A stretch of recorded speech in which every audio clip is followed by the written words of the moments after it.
നമുക്ക് ചോദിച്ചു അനക്ക് സമാനമല്ലേ? ഞാൻ പേടിച്ചു. ഞാൻ വിചാരിച്ചു തെറ്റിയോ, ഇത് വല്ലതും പ്രശ്നമാണോ? എൻ്റെ കൂടെ അഭിനയിക്കണമെന്നുള്ള ആഗ്രഹം അത് ആയിട്ടുണ്ടല്ല. ശരി. സത്യം പറഞ്ഞ മനസ്സിൽ ലഡുവും ജിലേബിയും എല്ലാം കൂടി പൊട്ടി. ഒരു ബേക്കറി തന്നെ പൊട്ടി എന്ന് പറയാം. നമ്മൾ മമ്മൂക്ക ഇങ്ങനെ കണ്ടിരിക്കാനുണ്ടല്ലോ.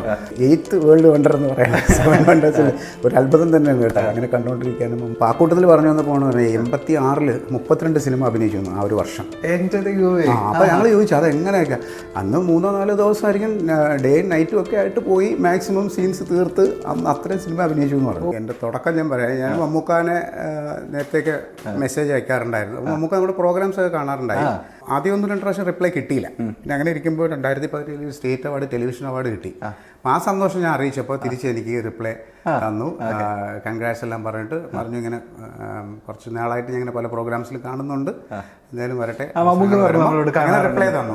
അങ്ങനെ ആ ഫസ്റ്റ് റിപ്ലൈ എനിക്ക് അപ്പോഴാണ് കിട്ടണേ. അങ്ങനെ ഇരുന്നപ്പോൾ ഒരു പ്രാവശ്യം ഞാൻ ഇങ്ങനെ ഒന്ന് നേരിൽ കാണണമെന്നുണ്ട് അത് പറഞ്ഞു. അങ്ങനെ മധുരരാജയുടെ ലൊക്കേഷനിലാണ് ചെല്ലാൻ പറഞ്ഞത്. അവിടെ ചെന്ന് കണ്ട് കുറേ നേരം സംസാരിച്ചു, ഒരുപാട് കാര്യങ്ങളൊക്കെ ചോദിച്ചു, എല്ലാം പറഞ്ഞു ശരി ഞാൻ വിളിച്ചോളാം എന്തെങ്കിലും. അത് കഴിഞ്ഞിട്ട് അടുത്ത പടം നമുക്ക് പിന്നെ ചെയ്ത് എനിക്ക് തോന്നുന്നു മലയാളത്തിൽ ഇത് 1 തോന്നുന്നു, 1-ന്റെ.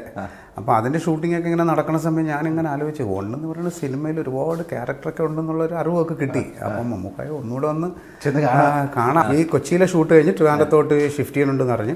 അപ്പോൾ ട്രിവാൻഡ്രത്ത് വരുമ്പോൾ ഒന്നുകൂടെ പോയി കാണാം. അപ്പോൾ അടുത്ത സിനിമയിലെങ്കിലും എന്തെങ്കിലും കിട്ടുമെങ്കിൽ ഒന്ന് സംസാരിക്കാം എന്നുള്ളതിൽ. അടുത്ത ദിവസമായപ്പോൾ എനിക്ക് അസോസിയേറ്റ് ഡയറക്ടർ സാജൻ എന്ന് പറഞ്ഞ ആൾ വിളിക്കുന്നു. ഇങ്ങനെ 1-ന്റെ അസോസിയേറ്റ് ഡയറക്ടറാണ് ഞാൻ, ഇതിനകത്തൊരു ചെറിയ ക്യാരക്ടറുണ്ട്, മമ്മൂക്ക പറഞ്ഞ് നിങ്ങൾ വിളിക്കാൻ പറഞ്ഞു.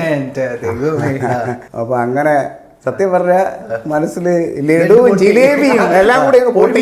ഒരു ബേക്കറി തന്നെ പൊട്ടി എന്ന് പറയാം. അപ്പോൾ അടുത്ത ദിവസമാണ് ഷൂട്ട്. പക്ഷെ അവിടെയും നമ്മുടെ മോഹം പൂണിഞ്ഞിട്ടില്ല. കാരണം മമ്മൂക്കയുടെ കൂടെ ഒരു സീൻ അഭിനയിക്കണം എന്നുള്ളത്. അങ്ങനെ ഇരിക്കുമ്പോഴാണ് ഇതിൻ്റെ കൺട്രോളർ പ്രശാന്ത് നാരായണൻ വിളിക്കുന്നുണ്ട്. ഇങ്ങനെ നമ്മുടെ റോഷാക്ക് നമ്മുടെ സിനിമയുടെ ഒരു ക്യാരക്ടറുണ്ട്, അപ്പോൾ ഇത്ര ദിവസം ഡേറ്റ് ആണോന്നൊക്കെ പറഞ്ഞപ്പോൾ അയ്യോ അങ്ങനെ ആണ് ഇതിലേക്ക് വരുന്നത്.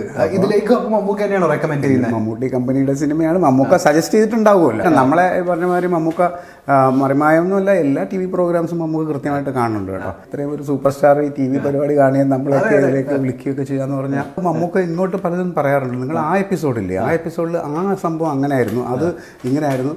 അങ്ങനെ മമ്മൂക്ക നമ്മുടെ അടുത്ത് പലപ്പോഴും ഇത് ചെയ്യുമ്പോൾ പലതും പറയാറുണ്ട്. ഞാൻ ഇത് എങ്ങനെ സമയം കിട്ടുന്നു ഇത്രയും. എന്നിട്ട് ഇപ്പം റോഷാക്കിൻ്റെ ഷൂട്ടിൻ്റെ ഇടയ്ക്ക് തന്നെ ഒരു ദിവസം ഇരുന്നിട്ട് പറയുക, നമ്മുടെ ചക്കപ്പഴം എന്ന് പറഞ്ഞൊരു പുതിയ റീസ്റ്റാർട്ട് ചെയ്തതിനകത്ത് ഒരു പുതിയ ആക്ടർ വന്നിട്ടുണ്ട് കേട്ടോ, അയാൾ കൊള്ളാം, നല്ല ആർട്ടിസ്റ്റാണ് എന്ന് പറഞ്ഞിട്ടേ മമ്മൂക്ക. അപ്പോൾ 2 ദിവസമായുള്ളൂ ആ പ്രോഗ്രാം സ്റ്റാർട്ട് ചെയ്തിട്ട്. അപ്പോൾ ഇതും കണ്ടേക്കണം എന്നുള്ളതായിരുന്നു, നമ്മളൊന്നും ശ്രദ്ധിച്ചു പോലും ഇല്ല എന്നുള്ളത്.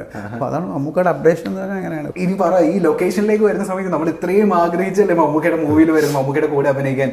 ആദ്യത്തെ സീൻ മമ്മൂക്ക വരുന്നത് ഓർമ്മയുണ്ടോ? എൻ്റെ ഫസ്റ്റ് ഷോട്ട് എന്താ വെച്ച് കഴിഞ്ഞാൽ ഷറഫുമായിട്ടൊരു സംഭവമാണ്. പക്ഷെ അത് വന്നിട്ടുമില്ല ഇതിനകത്ത്. അപ്പോൾ അവിടെ ചെന്ന് നമ്മുടെ സ്റ്റൈലിലൊക്കെ ഇത് പെർഫോം ചെയ്തപ്പോൾ നമ്മളെ ഡയറക്ടർ നിസാം ബഷീർ വന്നിട്ട് പറഞ്ഞേക്കാം അത്രയൊന്നും നമുക്ക് വേണ്ട, വളരെ സിമ്പിളായിട്ട് നമുക്ക് ബിഹേവ് ചെയ്താൽ മതി, അങ്ങനെയാണെന്ന് പറഞ്ഞു. പക്ഷേ അങ്ങനെയാണ്, അതായിരുന്നു തുടക്കം. അപ്പം അന്ന് മമ്മൂക്ക ഇല്ല. അടുത്ത ദിവസമാണ് മമ്മൂക്ക വന്നത്. മമ്മൂക്കായിട്ട് ഒരു കോമ്പിനേഷൻ എന്ന് പറയുന്നത് അവിടെയാണ്. അത് നമ്മുടെ മണിച്ചേട്ടനില്ലേ, മണിച്ചേട്ടൻ്റെ ബോഡി എടുത്തിട്ട് ഇങ്ങനെ പറഞ്ഞ സീനാണ്. അപ്പം മമ്മൂക്ക അവിടെ നിന്ന് എണീറ്റ് വന്ന് ഇത് ഷർഫിനെ മാറ്റിയിട്ട് ഇതിൽ പിടിക്കുന്നുണ്ട്. അപ്പോൾ അതാണ് ഫസ്റ്റ് ഇങ്ങനെ അടുത്ത സ്ക്രീൻ. അതെ, ഡയലോഗ് ഇല്ല.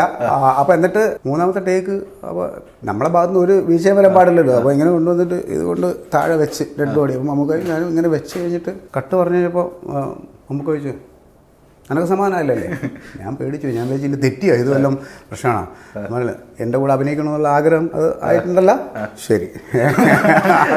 ഞാൻ പക്ഷേ ഇത്ര ദിവസം അവിടെ ഷൂട്ടിംഗ് സ്ഥലത്തുണ്ടായിരുന്നെങ്കിലും ഈ അഭിനയിക്കുന്നതിൽ കൂടുതൽ നമ്മൾ മമ്മൂക്ക ഇങ്ങനെ കണ്ടിരിക്കാനുണ്ടല്ലോ. സത്യമായിട്ട് കേട്ടോ, മമ്മൂക്കയുടെ ഇങ്ങനെ ഓരോ ചലനങ്ങളും വർത്താനവും ആ ചിരിയും പിന്നെ അതൊക്കെ കണ്ടുകൊണ്ടിരിക്കുകയാണ്. നമുക്കെന്താ പറയുക, ഒരു 8th വേൾഡ്